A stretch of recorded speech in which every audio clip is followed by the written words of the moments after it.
2022년 5월 21일 토요일 오후 10시입니다. 비트코인 시황에 앞서서 2022년 5월 20일에 했던 브리핑 듣고 시작하도록 하겠습니다. 평단가는 좋지 않았으나 그걸 확인하고 진입했습니다. 돈 들고 와서 최고 배율을 쓴 것 같아요. 지금은 눌림목 때 조금 더 샀습니다.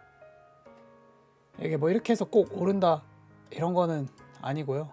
그 다음 가로 저항을 한번 확인해 봅시다. 제가 옛날에 캔들 일봉, 주봉, 월봉 보면서 매매 많이 한다고 했었죠. 여기도 하나 저항이 큰 게 있겠네요. 그리고 여기에 일봉 몸통이 꽉 차 있는 게 있죠. 이게 좀 크겠네요. 그리고 나서 저는 뭐로 넘어가냐면 주봉으로 넘어갑니다. 이제 와서 보니 일봉 몸통 두 개 꽉 차 있는 데랑 주봉 몸통이랑 겹치죠. 그럼 어떻게 될까 한번 얘기했었던 게 여기에 일봉 저항, 일봉 꼬리 쪽에 저항이 큰 게 있다. 그리고 이쪽이 일봉 몸통끼리 저항이 큰 게 있다. 이렇게 얘기를 하고 여기 부분은 주봉의 몸통 부분에 겹쳐진다. 이렇게 이야기를 했습니다. 이쪽 올 때 불타기를 조금 했다고도 이야기를 했었죠. 30700 여기 부분 30700 그대로 썼죠. 일본 꼬리 여기에서 큰 저항을 받고 비트코인이 떨어졌습니다. 여기 두 개 확인해 보시면 동일하다는 걸 알 수 있죠. 그래서 이미 떨어진 건 알겠고 뭐 어떻게 되냐 이게 궁금하실 텐데 저도 좀 다른 뷰로 봤었는데 여기 이렇게 보시면은 비트코인이 지금 대형으로 이렇게 수렴의 형태를 그리는 것 같아요. 근데 원래 수렴은 이렇게 거래량이 좀 이쁘게 줄어야 되는데 이래서 조금 더 헷갈렸습니다. 왜냐하면 여기 부근에서 수렴 한번, 여기 부근에서 수렴 한번, 여기 부근에서 수렴 한 번을 그리고 있는 것 같은데 보통 이러면은 다이고널 형태의 패턴을 그릴 때 보통 이렇게 수렴 이런 식으로 거래량이 좀 이쁘게 줄면서 나타나고 있는데 지금 이게 그건지는 사실 잘 모르겠습니다. 지금 현재 구간을 크게 수렴의 형태로 보고 있습니다. 여기 보시면은 이런 식으로 지금 현 구간을 큰 수렴의 형태로 보고 있습니다. 그런 다음에 이제 4시간 봉으로 넘어가 보면 이게 뭐 거래량이 당연히 절대의 지표 이런 건 아니에요. 제가 늘 얘기하지만 여기에 캔들과 여기에 캔들을 봤을 때 지금 엄청나게 작은 캔들임에도 불구하고 어마어마한 거래량이 터졌거든요. 이러면 저는 매수세와 매도세가 동시에 들어왔고 이 캔들이 초록색인 건 매수세가 이겼다 이렇게 생각을 합니다 보통. 근데 여기 꼬리가 조금 걸리기는 해요. 이렇게 됐을 때 한 가지 팁을 드리자면 비트코인이 침착하고 뒤에서 멀리서 바라보면 편한 게 이렇게 만약에 이런 근거가 있잖아요. 보통 이제 거래량을 가장 중요한 보조 지표라고 이야기를 하니까 이런 식으로 다시 한번 꼬리 작업을 확인하러 옵니다. 왜냐하면 여기에서 따뜻한 사람 죽여야 되기 때문에 이렇게 꼭 확인을 해요. 그때 매수하는 게 오히려 더 좋아요. 이게 지금 결과론적인 거로 보일 수 있는데 심지어 저도 샀습니다. 그렇게만 한다 하더라도 이게 2%인데 보통 선물 거래의 경우 레버리지를 땡겨서 들어가기 때문에 이게 결코 무시 못하거든요. 이 정도의 수익만으로도. 그러니까 본인이 이때 모르면 뭐 한 10배라고 예를 들자면 20%의 수익이 발생한 거잖아요. 그러니까 뭐 조금 더 확인하고 뭐 하고 했다고 해서 15%라고 합시다. 그러면은 들어간 거 절반 아니면 75% 팔고 나머지 들고 그냥 보는 거예요. 선물은 본인이 이 시스템을 완벽하게 이해한다고 생각을 하면 안 돼요. 선물은 무조건 줄 때 먹고 어느 정도 홀딩을 하는 게 좋아요. 왜냐하면 더 갔을 때 미련이 안 남도록, 그리고 스탑로스는 반드시 걸어야 되고. 지금 많이 나타나는 수렴의 모습에는 이런 식으로 갔을 때 결국 하방 이탈이 나왔죠. 하방 이탈이 휩소라고 생각을 한다면 다시 올라올 때는 다시 올라왔을 때를 얘기하는 겁니다.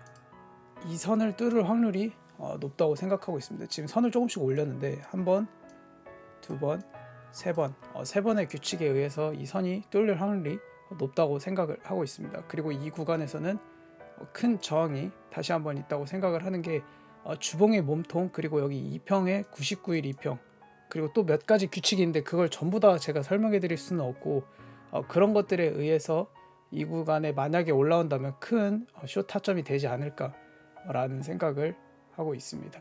지금 제가 말하는 전략은 이 구간에서 롱을 받은 사람이 여기 부근쯤에 온다면 분할 익절을 하면서 하는 전략을 말씀드리는 거고, 여기 구간에서 롱을 못하고 차라리 이 구간이면 모르겠어요. 근데 여기까지 와서 롱을 따라 탔는데 물려서 어떻게 해야 된다고 말을 하면은 할 말이 없어요. 그 사람은 선물 거래를 하면 안 돼요. 1차원적인 생각이잖아요.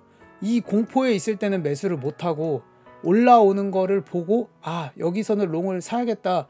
왜냐하면 날 두고 떠나면 안 되니까. 그리고 여기서 사니까 물리고 여기서 사니까 물리는 거예요. 여기는 이 공포에서 산 사람들이 여기선 분할 익절을 하는 자리이지 롱이 새로 진입하는 자리가 아니라는 걸 이야기 드리는 겁니다. 마찬가지로 자기는 숏만 보고 있어. 그러면 이런 구간에까지 올 때까지 기다리는 거예요. 이런 게 숏 타점이고, 이런 데가 숏 타점이고, 여기가 숏 타점인 거지, 여기서 롱을 들어가라는 게 아닙니다. 당연하겠지만 뚫릴 수도 있어요. 그냥 타점일 뿐이에요. 손절로스를 잡고 들어가는, 존을 구획하고 거기에서 기다렸다가 매매하는 전략을 해야지, 그냥 느낌대로 매매하니까 계속 돈을 잃는 겁니다. 이 부분이 조금 안타까워서 요번에 좀 디테일하게 얘기를 했는데, 하나만 더 이야기를 해볼까 합니다. 만약에 본인이 계속 투자를 하고 있는데 계좌가 계속 우상향을 못하고 있다면 저는 그 방법을 틀렸다라고 생각을 합니다. 그럼 넌 답을 아냐? 저도 답을 모르기 때문에 계속 분석을 하고 제 원칙 그리고 제 철칙을 만들어서 그거를 지키면서 매매를 하는 거예요. 만약에 백날 본인이 분석을 해요. 근데 그 구간을 가서 베팅을 못해. 그러니까 진입을 못해. 아니면 분할 익절이라도 해야 돼요. 진입을 못한다 하면. 근데 그것도 아니고 여기서 피보나치 보고 여기 지지 저항, 저는 그게 아무 의미 없는 짓이라고 생각을 해요. 그 짓을 왜 하는지도 모르겠고, 뭐 때문에 그런 걸 하는지 모르겠어요. 뭔가 그림 맞추기를 하기 위해서 지금 이 시장에 들어왔나, 이런 생각을 조금 해요. 좀 몇몇 분들은 제가 말하는 거에 좀 뜨끔하실 수도 있는데, 그러니까 그분도 사실 알고 있어요. 자기가 하고 있는 짓이 뻘짓이라는 걸. 아무리 많은 시간을 투자해서 공부를 했더라도 그 방법이 틀렸으면은 교정을 해야 이 시장에서 살아남을 수 있다라고 저는 생각을 해요. 본인이 왜 이 시장에 들어왔고, 본인이 하고 싶은 게 숫자 세고 틀린 그림 찾기 하고 카운팅하고, 아니면 피보나치 줄 긋는 놀이를 하러 온 건지, 아니면 돈을 벌기 위해서 왔는지 생각해보면 사실 답이 나온다고 생각을 합니다. 원래 인간은 본인이 틀렸다, 그런 거를 인정하고 싶지 않아요. 지금처럼 계속 돈을 잃으시면 됩니다. 그분들이 많아야 사실 돈 벌기가 쉬워요. 슬프지만 그런 것들을 좀 생각을 해보면서 본인이 그동안 어떻게 매매를 했는지 뒤돌아봐야 되지 않나 라는 생각을 해봅니다.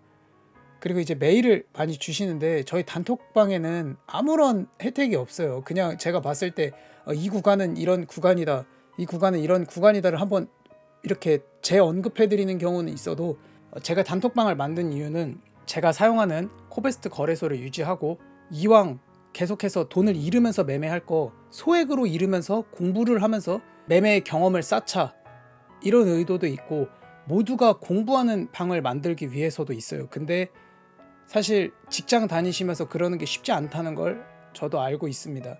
그래서 저도 유튜브에 알고 있는 몇 가지 팁들, 그리고 도움이 될 만한 것들을 유튜브 영상에 업로드를 했었어요. 근데 지금은 자리가 워낙에 중요하기 때문에 저도 매매를 해야 되기 때문에 그런 영상을 찍을 수가 없어요. 그거는 장이 조금 더 안정화되고 조금 제 기준에서 수월하다, 아니면 이 정도면 어느 정도 괜찮다라고 했을 때 그런 영상을 찍을 수 있는 거예요. 메일로 저한테 강의 영상을 찍어달라고 하시는 분이 계신데, 지금은 저도 매매를 해야죠. 제가 그런 걸로 다른 수입이 없으니까. 아무튼 그런 것들은 제가 장이 조금 더 안정화됐을 때 대본을 어느 정도 또 짜야 돼요. 그렇게 한 다음에 촬영을 하도록 하겠습니다. 오늘 시황 관련된 외의 이야기도 조금 있었는데 한번 그런 것들을 되짚어서 생각을 해보시고 시장을 바라보는 게 좋지 않나라고 생각하고 영상을 여기까지 촬영하도록 하겠습니다. 감사합니다.